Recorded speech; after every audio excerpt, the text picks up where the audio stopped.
Have you ever faced a moment where standing up for what you believe in could cost you everything? Imagine being told you can't pray, can't speak to your God under penalty of death. This is the story of a man named Daniel, a man of unwavering faith, whose courage was tested in the most terrifying way imaginable. This isn't just an ancient tale. It's a story about the power of conviction and the incredible things that can happen when you hold onto hope in the darkest of times. Get ready for the story of Daniel and the night the lion slept. In the heart of the mighty Persian Empire, under the rule of King Darius, a decree was sent out across the land. It was a strange and absolute law. For 30 days, no one was to pray to any god or man except to the king himself. Anyone who disobeyed this command would be thrown into a den of hungry lions. Now, why would a king make such a law? It wasn't his idea. This was a trap, a wicked scheme cooked up by jealous and powerful officials who envied Daniel. Daniel was one of the king's most trusted and capable administrators. He was honest, wise, and incredibly good at his job. In fact, King Darius was so impressed with Daniel that he planned to put him in charge of the entire kingdom. This made the other officials furious. They couldn't stand the thought of Daniel having so much power. They searched day and night for some fault in him, some mistake or corruption they could use to bring him down. But they found nothing. Daniel was flawless in his duties. So they decided if they couldn't attack his work, they would attack his faith.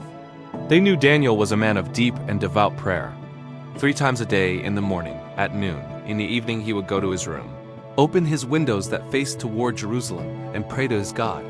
It was a non-negotiable part of his life. So his enemies hatched their plan. They went to King Darius with flattery, saying, "O king, live forever. We've all agreed that you should make a law that for the next 30 days, anyone who prays to anyone but you shall be cast into the den of lions. Sign it, O king, so it becomes an unchangeable law of the Medes and Persians." The king, flattered by their show of loyalty and not suspecting their true motives, agreed and signed the decree. Now, what do you think Daniel did when he heard about this new law? Did he hide? Did he pray in secret? No. Daniel went home, and just as he had always done, he opened his windows, knelt down, and prayed. He didn't change his routine. He didn't compromise his faith. He knew the risk, he knew the consequences, but his relationship with his God was more important than his own life. His enemies, who had been watching his house like hawks, saw him. They had their evidence. They rushed back to the king, their voices dripping with false outrage. "King Darius! Didn't you sign a law that no one could pray to any god or man but you for 30 days? The king confirmed it. Then they delivered their final blow. "Well, that man Daniel, one of the exiles from Judah, he's ignoring you and your law." He's still praying to his God 3 times a day. A wave of dread washed over King Darius. He realized he had been tricked. He was deeply fond of Daniel and respected him immensely. He spent the rest of the day trying to find a loophole, any way to save his faithful servant. But the law of the Medes and Persians was absolute. Once signed by the king, not even the king himself could change it. His hands were tied. As evening fell, the conspirators returned, reminding the king of his own unchangeable law. With a heavy heart, King Darius gave the order. Daniel was arrested and brought to the edge of the lion's den. The king looked at Daniel, his voice filled with sorrow and a sliver of hope.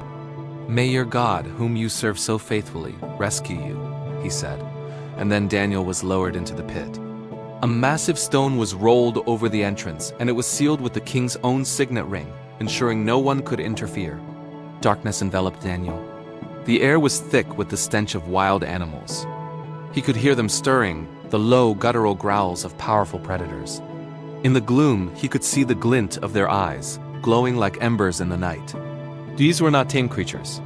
They were hungry lions, ready to tear apart anything that entered their territory. For any other person, this would have been the end, a final, terrifying moment of certain death. But Daniel was not just any person. As he stood alone, surrounded by these fearsome beasts, he did the only thing he knew how to do. He prayed. He put his trust not in his own strength, but in the strength of his God. And then, something miraculous happened. A strange and powerful peace began to fill the den. It was an invisible presence, a palpable calm that settled over the entire pit. The lions, which moments before were growling and pacing, suddenly stopped. Their ferocious energy vanished. One by one, they lay down. Their massive heads rested on their paws. They became as gentle and docile as house cats. The growls turned into soft purrs, and soon, the entire den of hungry lions was fast asleep, surrounding Daniel like a circle of furry, breathing statues. Daniel spent the night in perfect safety, guarded not by stone walls, but by a divine peace that had tamed the wildest of hearts. Meanwhile, King Darius couldn't sleep. He spent the entire night in torment, fasting and refusing any form of entertainment. He was haunted by the image of his loyal friend in that pit of death. At the first light of dawn, he couldn't wait a moment longer. He rushed to the lion's den. His voice was filled with anguish as he cried out, "Daniel, servant of the living God! Has your God, whom you serve so continually, been able to rescue you from the lions?" He barely dared to hope for an answer. And then, a voice called back from the darkness of the pit. It was calm, clear, and very much alive. "O king, live forever. My God sent his angel, and he shut the mouths of the lions. They have not hurt me, because I was found innocent in his sight. Nor have I ever done any wrong before you, O king."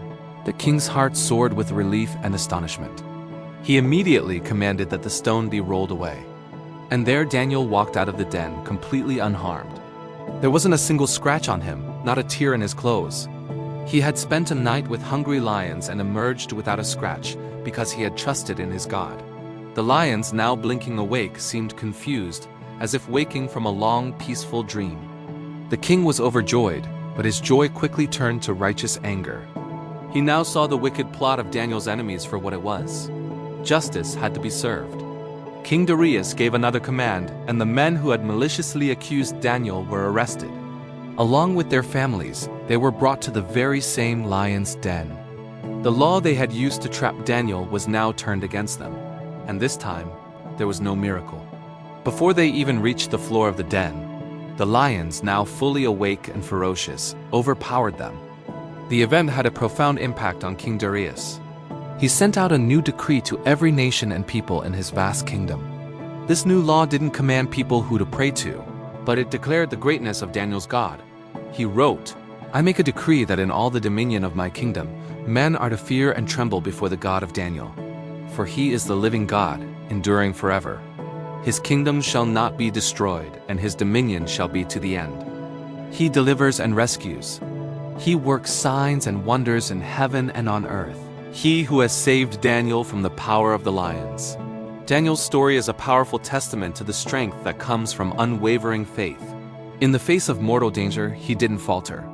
He stood his ground, trusted in a power greater than himself, and witnessed a miracle that saved his life and transformed a king and an entire empire.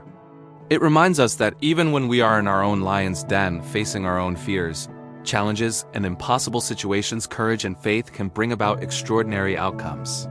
Thank you so much for joining us for this incredible story. If it inspired you, please hit that like button and subscribe for more tales of courage and faith. Let us know in the comments what part of Daniel's story resonates with you the most. We'll see you in the next video.